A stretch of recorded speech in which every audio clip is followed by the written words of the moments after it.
Kompas Petang berlanjut, saya Tifa Solesa. Ketua Umum PDI Perjuangan Megawati Soekarnoputri hadir dalam rapat tim pemenangan nasional Ganjar Pranowo. Dalam rapat, Megawati mengingatkan soal dansa politik yang masih akan terjadi hingga pendaftaran Capres-Cawapres ke Komisi Pemilihan Umum.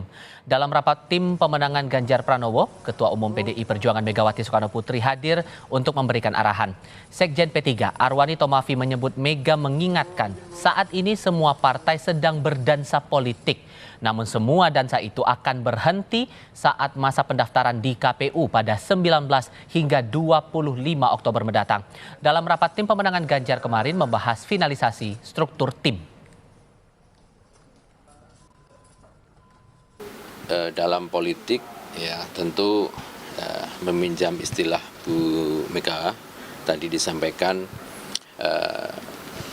sekarang ini semua sedang berdansa ya, dan pada saatnya nanti musik akan berhenti ketika tiba hari partai-partai politik harus mendaftarkan calon-calon presiden, calon-calon wakil presidennya di KPU. Sehingga seperti apa realitas politik, seperti apa peta yang akan disuguhkan dalam kontestasi pemilu 2024 nanti akan bisa digambarkan dari hari itu ketika musik dimatikan semua kan gitu, dan tidak ada dansa-dansa lagi gitu. Dansa dan dinamika politik terus berjalan. Partai pengusung Capres masih membuka semua kemungkinan hingga nantinya pendaftaran dilakukan ke KPU.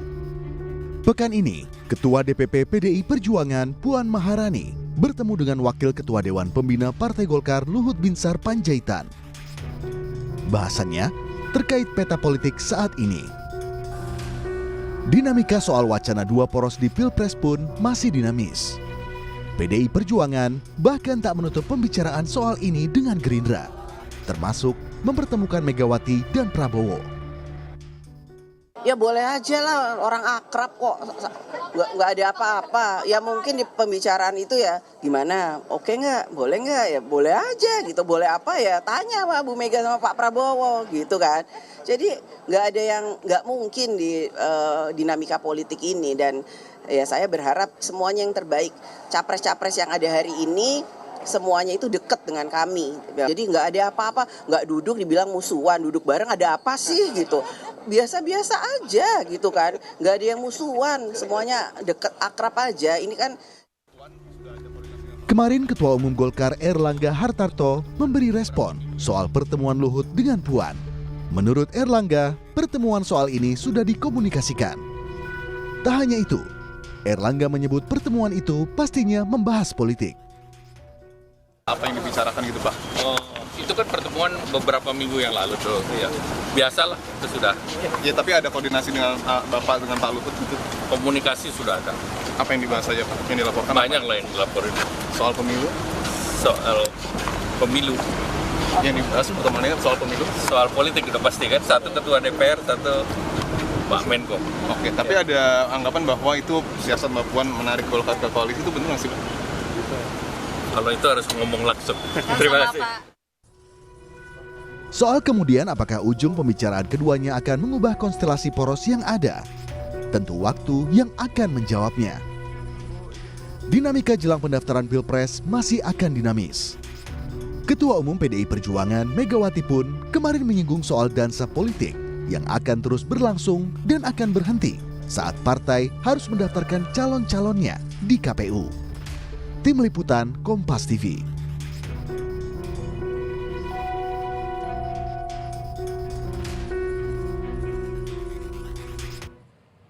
Terkait pesan Megawati soal dansa politik yang terjadi hingga pendaftaran Capres dan Cawapres, kita diskusikan bersama dengan para narasumber. Sudah bergabung saat ini Sekretaris Tim Koordinasi Relawan Pemenangan Ganjar Pranowo, Deddy Sitorus.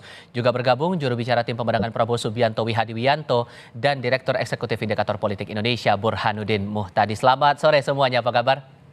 Sore semuanya, kabar baik. Terima kasih sudah bergabung bersama kami. Bang Deddy, Bu Mega bilang kalau mengutip pernyataan dari Pak Arwani Tomafi dari P3, semua sedang berdansa Semua partai politik ini sedang berdansa. Konteksnya apa sebetulnya? Konteksnya kan Ibu ingin menjelaskan bahwa pada saat ini dinamika terkait pencapresan itu kan masih sangat tinggi ya, masih sangat dinamis, di mana semua kelompok partai yang yang sudah membangun kerjasama politik atau membangun koalisi itu belum menemukan katakanlah sesuatu yang pasti gitu ya dalam hal capres cawapres. Mungkin kecuali kelompoknya Pak Muhaimin dan Pak Anies Baswedan ya. Tapi yang lain kelihatannya masih tetap melakukan katakanlah upaya-upaya untuk mencapai sesuatu yang bersifat final. Dan kalau itu semua sudah selesai, itu semua akan selesai ketika memasuki tahap pendaftaran gitu. Baru dansa itu manuver-manuver itu akan berhenti. Karena apa? Karena memang sudah harus menentukan sikap gitu. Jadi Ibu ingin menyampaikan bahwa saat ini tentu pasti akan banyak katakanlah keramaian tanda kutip gitu ya. Jadi masyarakat nggak perlu bingung. Nanti ada waktunya itu semua akan berhenti. Dan juga Ibu menggunakan kalimat dansa itu kan untuk membuat supaya pemilu menjadi lebih sejuk ya. Ibu tidak mengatakan manuver gitu ya. Karena kan ini pemilu ini kan pesta demokrasi. Kalau pesta itu kan orang biasa ya berdansa, menari ya gitu ya. Jadi ingin menunjukkan sesuatu bahwa ini hal yang biasa saja gitu. Jadi tidak perlu ada ketegangan, tidak perlu ada katakanlah saling menjelekan atau apapun karena inilah demokrasi kita gitu. Oke, Jadi hal semuanya yang masih biasa. belum pasti tadi Anda katakan begitu ya Bang ya. Tapi kan kalau kita cermati lagi di sini ditambah dengan komunikasi politik yang sedang berjalan terakhir juga antara Mbak Puan Maharani dengan Pak Luhut Bin Sarpanjaitan mewakili Partai Golkar waktu itu. Ini apakah benar kemudian PDIP masih mencoba untuk terus melakukan lobby-lobby atau komunikasi politik agar tetap dua poros nanti di Pilpres nanti? Oh, itu kan kesimpulan Anda ya. Tidak ada kita pernah bicara tentang dua poros. Jadi kalau untuk calon presiden saya kira PDI Perjuangan sudah punya sikap yang final kalau menurut saya gitu ya. Jadi soal dua poros itu nggak ada urusannya itu sama PDI Perjuangan setahu saya.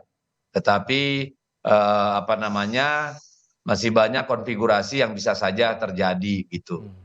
Oke, kalau dari kacamata Gerindra sendiri nih dengan manuver yang berjalan sekarang begitu dan ditambah dengan diksi dari Bu Megawati sedang berdansa politik sampai tanggal 19 sampai 25 momennya begitu berakhir. Konteksnya yang ditangkap oleh Gerindra gimana kemudian?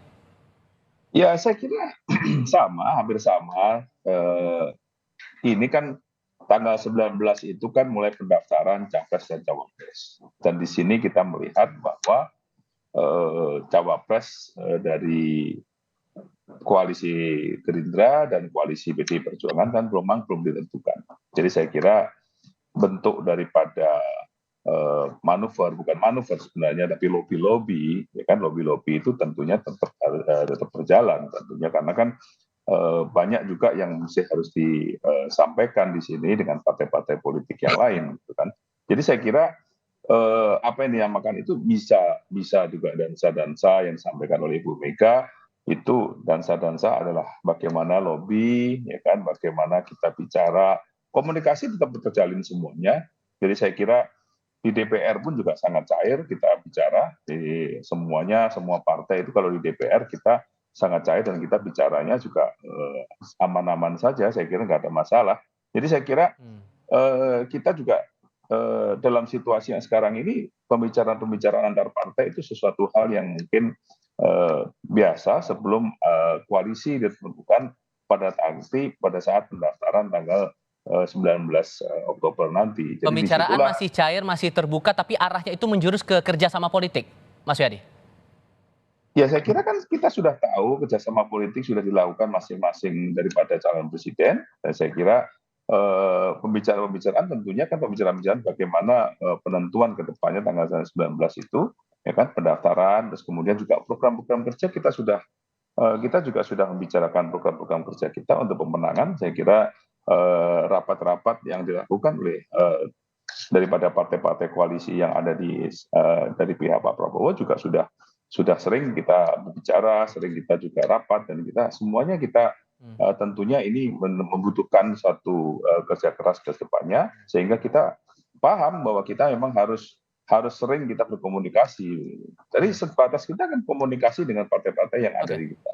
Oke, mencermati pernyataan Bu Mega ini, Mas Burhan, Anda menangkapnya bagaimana? Kalau kita simak kan di sini dari pihak pengusung Ganjar maupun pengusung Prabowo, komunikasi masih cair, masih terbuka begitu. Menyebutkan bahwa sedang dansa politik, ini sasarannya Bu Mega berbicara seperti itu, dansa politik ini kepada siapa? Sebenarnya kan kalau kita cermati, ini bukan kali pertama ya Ibu Mega menyebut istilah dansi politik. Jadi beberapa kali dalam kesempatan beliau mengatakan dalam konteks pemilu dan sistem kepartean yang relatif near ideologis, less ideological, itu potensi manuver politik yang mengabaikan etika dan ideologi partai itu kuat terjadi. Dan ini bukan sesuatu hal yang mengagetkan, karena literatur ilmu politik mengatakan demikian. Studi-studi menunjukkan diferensiasi antar partai kita itu relatif sangat kecil kecuali isu agama. Nah, yang menarik dalam isu agama pun ya partai-partai tidak bisa dibedakan. Bergabungnya PKS dan PKB dalam satu perahu mengusung Anies Muhaimin kan menunjukkan sekali lagi betapa politik kita itu serba promiscuous, ya, serba boleh, nggak ada rambu-rambu untuk menjalin koalisi. Jadi model demokrasinya adalah model demokrasi elitis office seeking. Nah, ini yang mungkin menjadi konteks munculnya istilah dansi politik ya yang disampaikan oleh Ibu Mega, meskipun lagi-lagi istilahnya sangat halus ya, tetapi dalam istilah bahasa Inggris kan ada istilah it takes two to tango. Jadi nggak mungkin ada dansa kalau cuma melibatkan satu orang. Jadi manuver itu pasti melibatkan dua pihak minimal. Nah, pertanyaannya siapa yang disasar kan begitu? Saya kira ya itu pernyataan umum, itu tentu saja ya yang disampaikan untuk menggambarkan perilaku manuver politik antar partai jelang pendaftaran. Tetapi ketika satu pasangan sudah diakadkan meskipun belum didaftarkan ke KPU, berarti ya tinggal dua pasangan. Tinggal dua calon ya, satu Mas Ganjar, dua adalah Pak Prabowo, termasuk partai-partai pendukungnya yang potensial ya melakukan dansa-dansi politik tadi. Oke, singkatnya berarti pernyataan dari Bu Mega ini jatuhnya normatif begitu? Bukan, tentu ada aspek semacam tanda kutip sindiran juga kan, kalau kita membacanya ya. Tetapi pertanyaan begini loh, Tiffang, kalau tinggal dua capres yang belum punya jodoh, masa Ibu Mega menyindir capres yang diusung oleh PDI Perjuangan sendiri kan kayaknya nggak make sense, nggak logis kan. Sementara Anies sudah punya pasangan, jadi potensi dansa-dansi politiknya lebih minimalis kan. Nah, tinggal satu capres yang didukung Pak Wi Hadi kan. Jadi itu kan bacaan orang kan gitu ya. Tetapi apakah sah? Ya sah aja, ini bagian dari real politik kita ya. Di mana tadi irisan atau diferensiasi antar partai sangat kurang. Apakah kemudian tadi kalau kita kaitkan dengan pernyataan Mas Burhan tadi, Bang Deddy, dikaitkan lagi dengan pernyataan Bu Mega itu, pernyataan dansa politik ini merujuk pada fakta bahwa nama Mas Gibran Raka Buming Raka ini diusulkan oleh PBB untuk menjadi pasangannya Pak Prabowo Subianto sebagai bakal cawapres, dan juga fakta bahwa Kaisang ini menjadi ketua umum Partai Solidaritas Indonesia. Saya kira nggak ada hubungannya ya, terlalu jauh kalau Ibu Mega harus berkomentar soal Gibran atau soal Kaisang. Karena kita punya keyakinan bahwa Pak Jokowi masih memegang nilai-nilai politik, nilai-nilai keadaban politik yang kuat bertanam berakar di kita ya, bahwa namanya politik itu adalah jalan membangun peradaban. Tetapi apapun itu ya memang kita melihat realita politik hari ini seperti tadi yang dikatakan Bung Burhan. Kita berada pada era politik nilai. Jadi apapun bisa gitu ya. Semua rambu-rambu peradaban itu ya bisa diterobos karena apa? Orientasinya adalah mencapai kekuasaan tertentu. Kepentingan tadi itu yang disebut office seeking gitu ya. Tapi itulah realita kita hari ini gitu. Dan saya kira tanpa bermaksud menyinggung itu, saya lebih melihat bahwa Ibu Mega ingin mengatakan bahwa sudahlah, emang masih rame, ya masih banyak yang berdansa, berjoget, ada yang joget minta digendong, ada yang joget minta dipepet, ya itu pahami saja sebagai realita politik kita hari ini gitu loh. Nyindir ke siapa tuh Bang? Loh saya kan bicara realita ya. Soal tafsir kan terserah kita masing-masing. Silakan. Tetapi saya ingin menekankan kembali apa yang dikatakan oleh Bung Burhan tadi, bahwa memang sulit kita hari ini. Hari ini itu semua bisa cair seperti yang terjadi katakanlah pada PKS dan PKB misalnya. Itu kan sesuatu yang nggak terbayangkan misalnya gitu loh. Apa yang terjadi pada partai yang itulah yang satu sana kan misalnya gitu ya, bisa terjadi proses yang sangat super melebihi kereta cepat misalnya. Kan itu realita politik kita hari ini. Tetapi Ibu Mega ingin berpesan bahwa marilah kita nikmati ini, nanti 19 Oktober itu semua akan berhenti. Mari kita melanjutkan ke situasi yang berbeda gitu. Oke, Mas Wihadi merespon pernyataan dari Bung Deddy tadi itu. Ada yang jogetnya agak nyenggol dikit gitu. Gimana tuh? Ya, saya di sini kita nggak melihat bahwa kita nyenggol-nyenggol kok. Ya.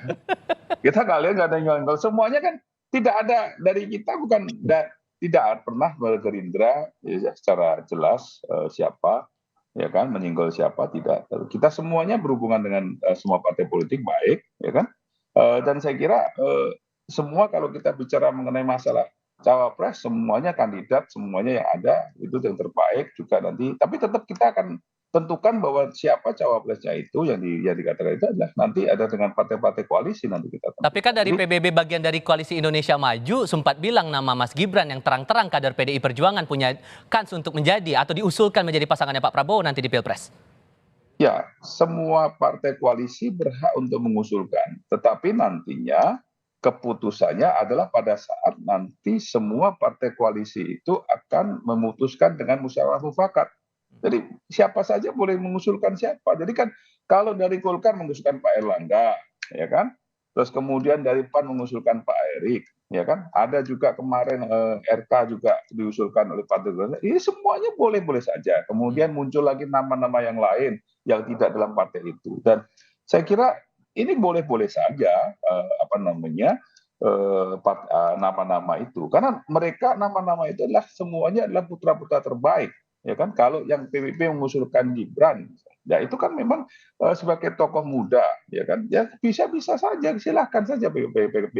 Tapi semuanya ini adalah keputusannya nanti pada saat kita semua partai koalisi itu memutuskannya dalam musyawarah mufakat siapa yang memang akan kita sandingkan dengan Pak Prabowo sebagai cawapres. Oke, dengan fakta demikian Mas Burhan masih cair kondisinya, komunikasi masih terbuka, bahkan saling dansanya dengan segala manuver begitu. Masih ada peluang tidak sebetulnya untuk memunculkan yang namanya dua poros ini di Pilpres bakal jadi kenyataan? Namanya peluang tentu masih terbuka, apalagi kembali ke pola umum yang tadi saya sampaikan, karena serba promiscuous, serba boleh, maka potensi munculnya poros yang tidak diprediksi sama sekali besar, termasuk potensi bergabungnya poros keberlanjutan. Tetapi yang paling penting kan seberapa besar kemungkinan itu terjadi. Melihat konfigurasi politik hari ini memang masih sulit ya, Tifal, membayangkan Pak Prabowo dan Mas Ganjar bersatu. Karena sulit untuk mencari kesepakatan siapa yang bersedia sebagai cawapres, karena keduanya masih punya peluang untuk menang. Jadi pada titik itu ya, yang bisa saya relatif pastikan adalah kemungkinan munculnya poros keempat sepertinya nyaris mustahil. Tetapi per hari ini potensi munculnya adalah 3 poros. Nah tentu baik ya buat pluralisme politik kita, karena kalau misalnya dipaksakan menjadi 2 poros, menurut saya itu agenda elit, bukan agenda publik. Tetapi kalau misalnya terjadi, lagi-lagi menegaskan apa yang Ibu Mega sampaikan tadi, ini bagian dari dansa-dansi politik juga itu. Kalau misalnya terjadi pengerucutan kedua poros, karena secara umum agak sulit ya membayangkan Mas Ganjar sudah dideklarasikan oleh PDI Perjuangan sebagai capres, Pak Prabowo juga demikian, sudah dideklarasikan sebagai capres oleh Gerindra, dan masing-masing punya kelebihan, kelemahan. Jadi pertarungan yang paling adil melalui suara kekuatan pemilu. Tapi sejauh ini yang Anda pantau dinamika dari perpolitikan yang ada sekarang begitu, dansa-dansanya begitu, secara koreografinya gimana sih menurut Anda, Mas Burhan? Tadi sempat disinggung masalah ada yang jogetnya saling senggol dan sebagainya begitu. Iya, ya kalau candaannya Bung Deddy tadi kan dansa-dansi politik kalau bukan sama muhrimnya kan bisa problematik. Gitu. Nah, pertanyaannya muhrim dalam konteks politik apa nih ukurannya? Oke, oke. Nah, Mas, kalau muhrimnya misalnya sama-sama laki-laki kan bukan muhrim. Tetapi kan lucu juga, masa sesama laki-laki dansa-dansi. Jadi, oke. nah, nah ini kan soal candaan saja. Tapi poin saya adalah, gitu ya, ini real politik ini nih akibat, bukan sebab, Tival.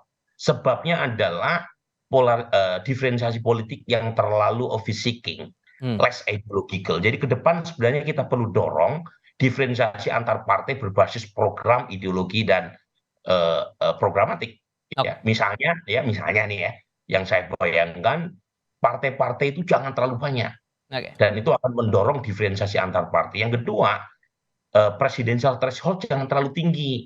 Ini kan akibat terlalu tinggi nih, akibatnya semuanya saling menggoda dalam rangka mendapatkan dukungan mencapai ambang batas yang terlalu tinggi itu. Oke, kalau Nah, kita ini melihat di koalisi dari pengusung Ganjar Pranowo ini sendiri, Anda melihatnya Mas Burhan sudah cukup solid untuk kemudian bisa menetapkan segera nama bakal calon wakil presiden untuk Ganjar Pranowo ini? kalau di atas kertas ya, secara teoritik sebenarnya lebih mudah buat koalisi pendukung Mas Ganjar karena partai pendukung yang paling dominan adalah PD Perjuangan dan kebetulan PD Perjuangan punya golden ticket untuk menentukan cawapres tanpa harus ya kasarnya ya berkonsultasi dengan partai pendukung lain yang relatif lebih kecil. Tapi kan etikanya pasti PD Perjuangan akan ngobrol sama Pak Haritanu, sama Usman Sabtaodang, kemudian sama Pak Mardiono ya. Justru secara teoritik memang capres yang didukung Pak Wihadi ini dalam konteks mencari kesepakatan itu lebih sulit. Karena pertama Gerindra tidak cukup mengusung Pak Prabowo sendiri. Tapi saat yang sama ada 3 partai dengan kekuatan yang cukup besar, yang relatif tidak terlalu berbeda jauh kecuali Golkar ya. Tapi minimal 3 partai yang mengusung Pak Prabowo kan lolos PT. Jadi dari sisi itu memang lebih sulit mencari konsensus. Tapi kan dalam politik Indonesia apa sih yang tidak bisa diselesaikan? Jadi tinggal menunggu waktu saja, pasti ada bisa. Gitu ya. Tinggal menunggu waktu dan melihat koreografi apa lagi yang akan ditunjukkan nih, dansa-dansa politik apa lagi yang bakal ditontonkan kepada publik. Bang Deddy, terima kasih. Mas Wihadi Wiyanto, terima kasih. Mas Burhan juga terima kasih sudah berdiskusi bersama kami. Selamat sore semuanya. Ayo, Deddy. Terima kasih semuanya.